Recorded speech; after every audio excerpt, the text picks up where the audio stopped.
A special delivery from Postman Pat by John Cunliffe, illustrated by Stuart Trotter, from the original television designs by Ivor Ward. Postman Pat has too many parcels. It was a busy day in Greendale. Peter Fogg was dashing off to do the milking on his motorbike, and Ted was on his way in his lorry to mend a hole in the roof. Pat was out early as well, but he was going slowly. He had such a load of parcels, some of them wanting to escape. Miss Hubbard found one that had got away, lying on the ground. Oh, a parcel! Now I wonder who. Oh, there's an address on it. I'd better give it to Pat. Pat met her round the next corner. Morning. Parcel for you. Sorry I'm a bit late. And I've one for you, said Miss Hubbard. I found it lying in the street. Dear me, Miss Hubbard, I must have dropped it. Thank you. My bag is so full today. Goodness me, Pat, I hope you'll take more care. It's taken a bit of a knock. And I don't think Mrs. Crockett will be too pleased to get a muddy parcel. Now don't you worry, Miss Hubbard. I'll give it a wipe before I deliver it. It's very nice of you to pick it up for me. I've never seen so many parcels in all my days. It's a real worry getting round the village with them. I can't use the van in these narrow yards, you know. Pat went on his way. One thing, my bag gets lighter as I go along. Soon be done now. At last his bag was empty. I'm glad that lot's finished. But when he went back to the post office, there was another pile of parcels waiting for him. What's that? Not another load? Oh, Pat, I'm so sorry, said Mrs. Goggins. I don't know where they're all coming from. It's worse than Christmas, said Pat. What's going on? All the parcels in the world seem to be coming to Greendale. Just take as many as you can, said Mrs. Goggins, then come back for another lot. That's the only way, little by little, you manage. This bag's such a weight, it's giving me a sore back, and I need arms like a gorilla. There were so many parcels in Pat's van that there was hardly any room for Jess. Now then, Jess, where are you going to sit? Shove up a bit and make room for another parcel. One of these days there won't be enough room for me to get in, said Pat. Then you'll have to drive the van, Jess. Pat squeezed in somehow and went on his way. The first stop today was Thompson Ground. Sam's van was ahead of Pat, and there was Dorothy Thompson, looking at a big glossy catalogue full of coloured pictures. There was a pile of parcels for her. Now then, Dorothy, said Pat, just look at this lot all for you. Oh, Pat, how nice, said Dorothy. I was hoping they'd come today. I can't say I was. I've had a huge load of parcels today. It's like 10 Christmases all at once. Where are they all coming from? It's this here catalogue, Pat, said Sam. It's got everything in.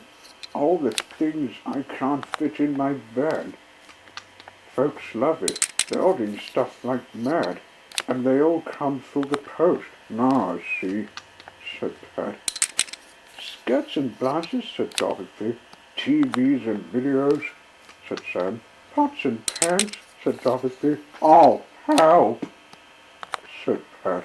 Cheerio, said Sam. Pat was on his way. "Nay, Jess," he said, "it's going to get worse. I don't know what we're going to do. It will be beds and wardrobes next." At Ted Graham's, Ted was looking out for Pat. There was the biggest pile of parcels for Ted. Pat staggered up to the door with them, dropping them as he went. "Whoops! Here, Pat," said Ted as he caught the flying parcels. "What's this then? A new sort of mail?" "Sorry about that, Ted, but I can't cope. Everybody's gone mad, ordering every mortal thing from that catalogue of Sam's." "Well, you have to move with the times, Pat. Come up to date. It's no good staggering round with a bag of parcels, breaking your arm." "I can't get the van round these lanes and yards in the villages," said Pat. "Nay, Pat, you want a high-tech solution. I'll ever think about it. I'm sure I can come up with something." "I hope you can," said Pat, "before I get squashed under a pile of parcels. Cheerio." The next day, Major Forbes was on the lookout for parcel he had sent for when he spotted Pat behind a high pile of parcels. "By Jove," said the Major, laughing. "There's my parcel right at the bottom. Oh, help!" yelled Pat, as the Major tugged his parcel out, making all the other parcels tumble to the ground. "It's all right," said the Major. "I've got it. Bye-bye." Round the corner, Dr. Gilbertson was chatting to Dorothy Thompson. "And I was just saying I could do with a new car when Sam showed me that catalogue of his."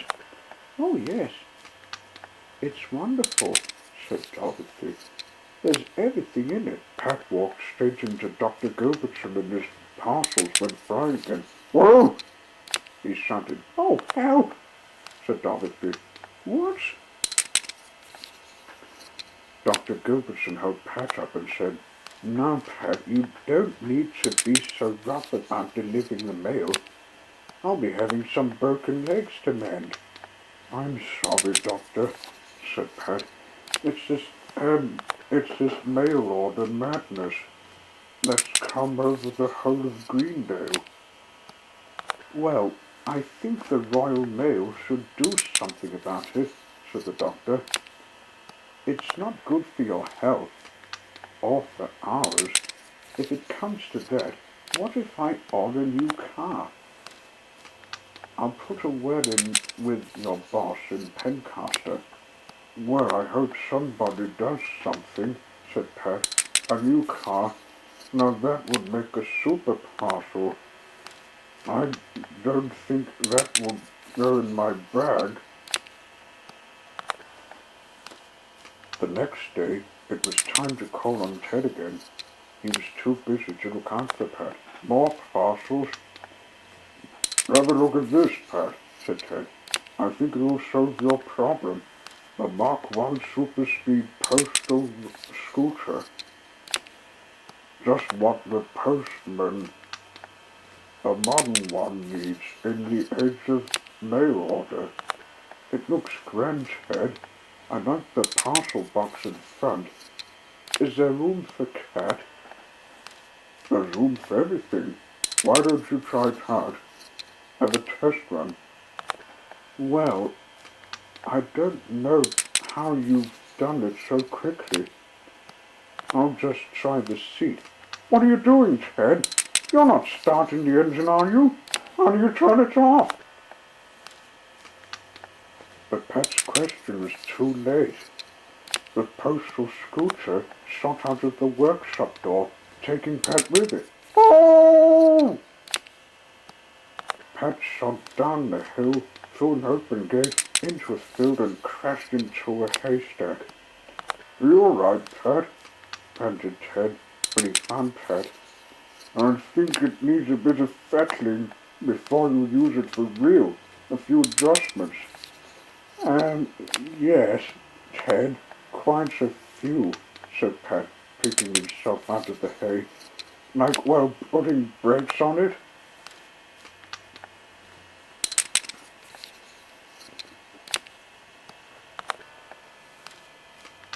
A few days later, Mrs. Partridge was talking to Mrs. Goggins outside the post office. That Pat, he makes a great racket these days when he goes round with the village post. Well, it is a bit noisy, said Mrs. Goggins, but he certainly gets round with the parcels now. But he seems to think he's in some sort of race, said Mrs. Partridge. There was a loud bang, and Pat came whizzing along the village street on his postal scooter. Mrs. Goggins and Mrs. Partridge jumped into the post office doorways for safety. I see what you mean, said Mrs. Goggins. P.C. Selby was having a quiet stroll when Pat shot into view. He jumped into Mr. Pringle's garden. Pat shot him at the open gate and out the other end. My goodness, said Mr. Pringle. Pat is in a hurry. Must be a terribly urgent telegram. But why did he come through here? The steep hill slowed Pat down a bit, but only when he was going up them. Pat tumbled off at the bottom of one hill, with parcels scattered all about. George Lancaster came along and helped to gather them up, saying, Here you are, Pat. Are you trying to sew them?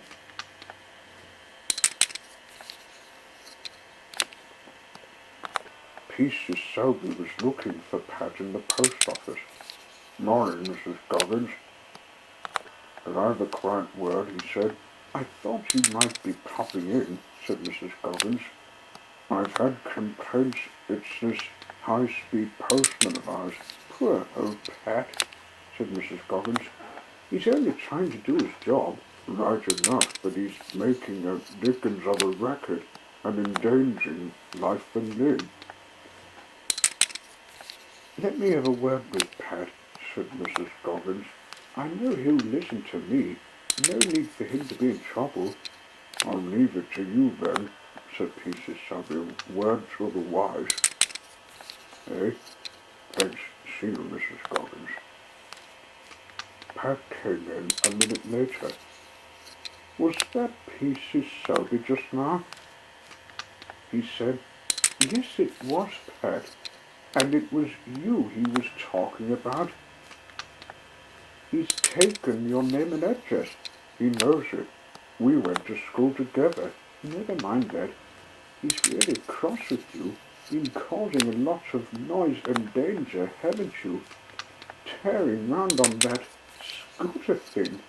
But how else can I deliver all the parcels on time if they keep on coming like this? Well, Pat, just as it happens, there's a parcel for you. It's a big one. Have a look in it. You never know what it might be. For me? Well, who can be sending one for me? I certainly haven't ordered anything from that blooming catalogue. Pat unwrapped a huge parcel. Well, bless me, it's one of those trolleys. A postal trolley. I saw one when I went to London on that trip.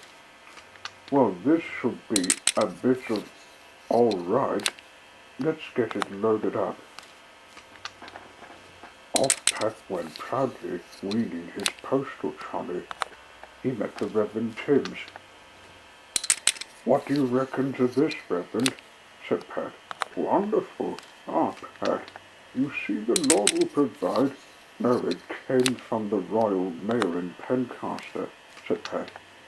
It's to help me deal with all these parcels. And it's nice and quiet, said the Reverend Twins. Just a big, fun, peaceful corner of the world, my pet. Dr. Gilbertson was out shopping. Morning, Dr. Gilbertson. Hello, Pet.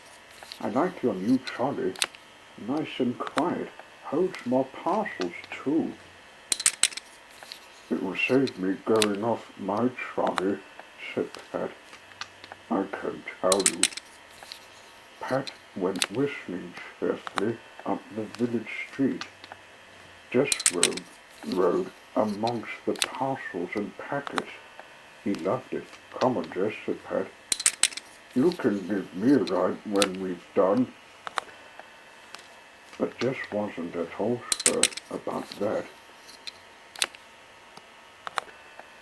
Who ever heard of a cat pulling a trolley? Oh.